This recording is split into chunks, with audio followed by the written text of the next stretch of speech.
दोस्तों DTI news में आपका स्वागत है।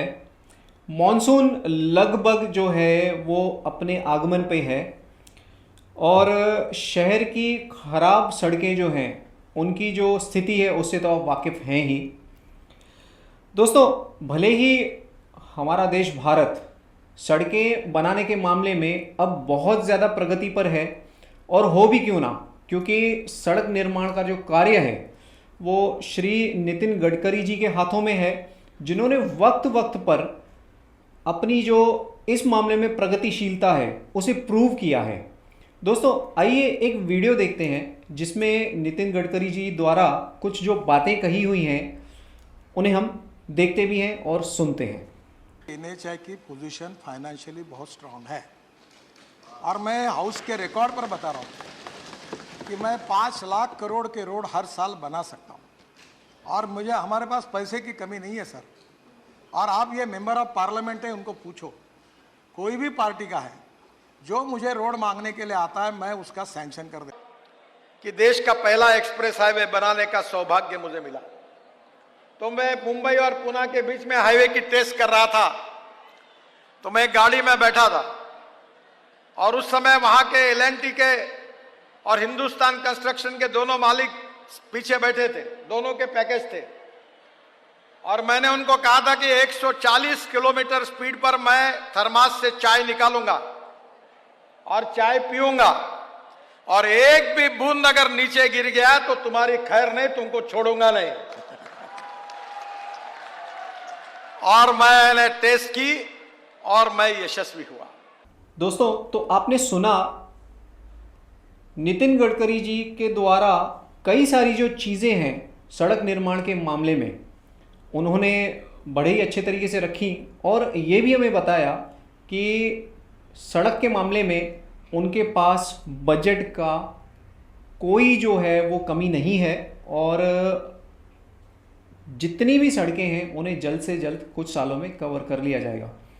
दोस्तों, अब आते हैं हमारे एक दूसरे वीडियो के ऊपर, जिसमें एक बहुत बड़े स्कूल के जो एक प्राध्यापक हैं, उन्होंने अपने स्कूल के सामने से जाते हुए एक स्टेट हाईवे के लिए कितना बड़ा प्रोटेस्ट किया, और प्रोटेस्ट करने का जो तरीका था, आप अगर उसे स्क्रीन पर देखेंगे तो आप भी सोचने पर थोड़े से जो तो मजबूर हो जाएंगे। और अकेले प्राध्यापक ने नहीं, उस एरिया के लगभग हर बाशिंदे ने इस सड़क की दयनीय स्थिति के ऊपर कहीं ना कहीं और कभी ना कभी अपने अपने तरीके से आवाज़ ज़रूर उठाई। दोस्तों, देखिए ज़रा एक video.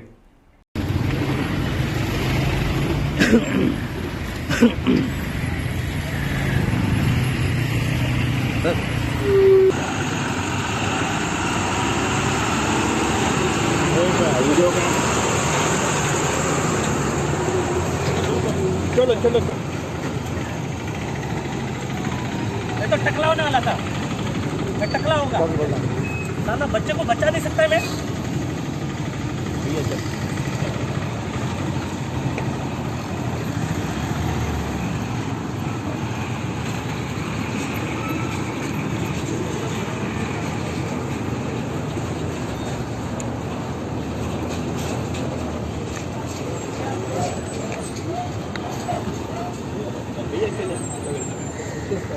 National highway, national highway, आप लोग सब एक गाँव में दिक्कत क्यों हो रहा है?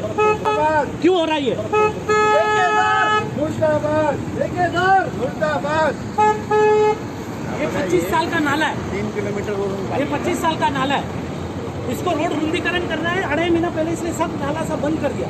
इसका कुछ तो एक पर्याय करेगा, यही पानी आता है ऊपर। तो नेशनल हाईवे का इंजीनियर क्वालिफाइड नहीं है।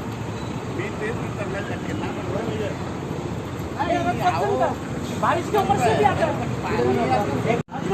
नाला।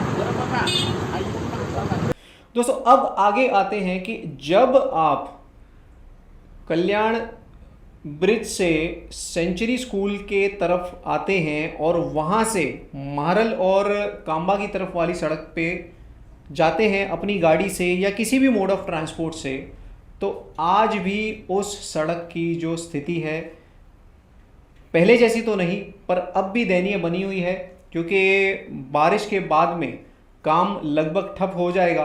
भले ही अभी थोड़ी सी रफ्तार वहाँ पे दिखाई दे रही है, पर अब भी आपको गाड़ी चलाने के मामले में बहुत सारी कठिनाइयों का सामना करना ही पड़ेगा।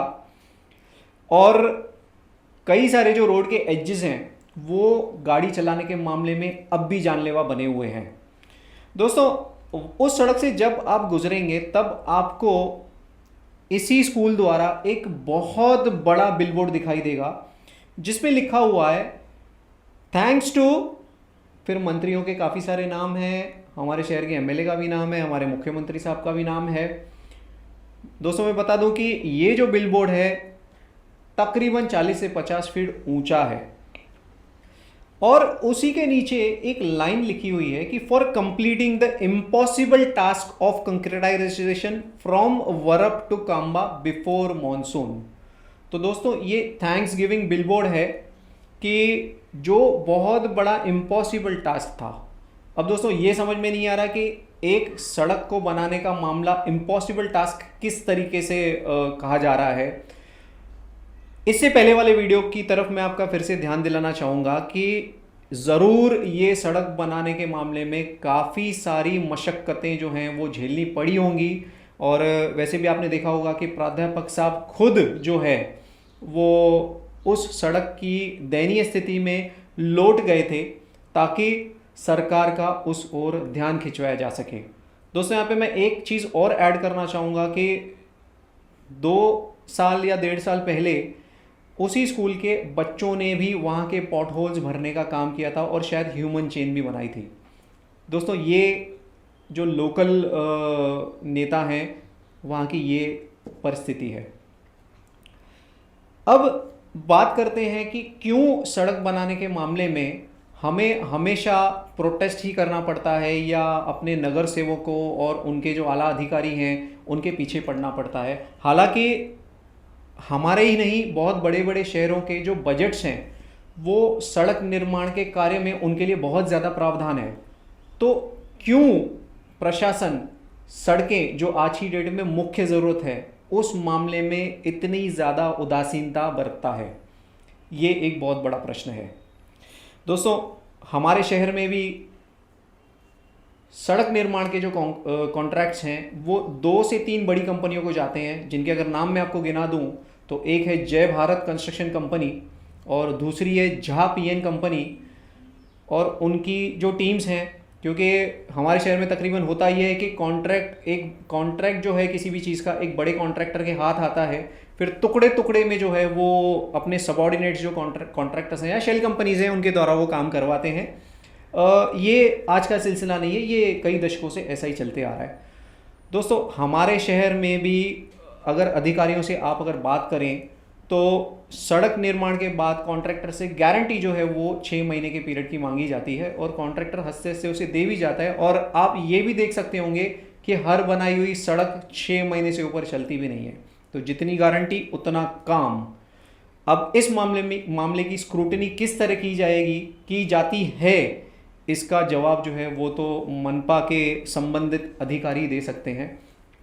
दोस्तों, ये वीडियो बनाने का हमारा उद्देश्य यही है कि नितिन गडकरी जी अपने वीडियोस के माध्यम से या अपने काम करने के तरीके के माध्यम से बहुत सारे जो पड़ाव हैं वो पार किए हुए हैं और भारतवर्ष को सड़क निर्माण के मामले में उन्होंने एक मुकाम तक पहुंचाया है। और वहीं लोकली हम ये देख रहे हैं कि आज हम काम चलाऊ सड़कों के लिए भी इतनी ज़्यादा मशक्क़त करते हैं, इतने ज़्यादा प्रोटेस्ट करते हैं, तब जाके कच्ची पक्की सड़क हमें जो है वो प्रदान की जाती है। तो आखिर इन चीज़ों को इतना खींचने के पीछे जिम्मेदार कौन है, ये हमें अपने जो अभी आगामी चुनाव हैं जनता द्वारा हमें ये प्रश्न, जो जनप्रतिनिधि आएंगे वोट मांगने के लिए, वो फिर पूर्व हो या नए हों, हमें उनसे ये सवाल ज़रूर पूछना चाहिए। क्योंकि सड़क हादसों के ऊपर अगर हम आंकड़ों की बात करें तो ये निरंतर हर साल कोई ना कोई ऐसा पड़ाव छूकर जाते हैं जिनसे ये लगता है कि क्या हमारे लोकल प्रशासन या हमारी जो सरकारें हैं उन्हें लोगों की जान की परवाह है भी या नहीं। दोस्तों, DTI न्यूज़ के माध्यम से हम उन सभी आला अधिकारियों को और उन सभी नेताओं को और जागरूक जनता के बाशिंदों को हम ये एक विनम्र निवेदन करेंगे कि मॉनसून पूरी तरह से अपनी दस्तक दे रहा है। अब भी थोड़ा सा समय है। अगर सड़कों की दयनीय स्थिति जहाँ जहाँ बहुत ज़्यादा ज़रूरत है, अगर आप वहाँ पे थोड़ा सा कार्य अपना करेंगे तो कुछ जो आपदाएं या विपदाएं या एक्सीडेंट्स होने के जो चांसेस हैं उनको हम कम कर सकते हैं। धन्यवाद दोस्तों।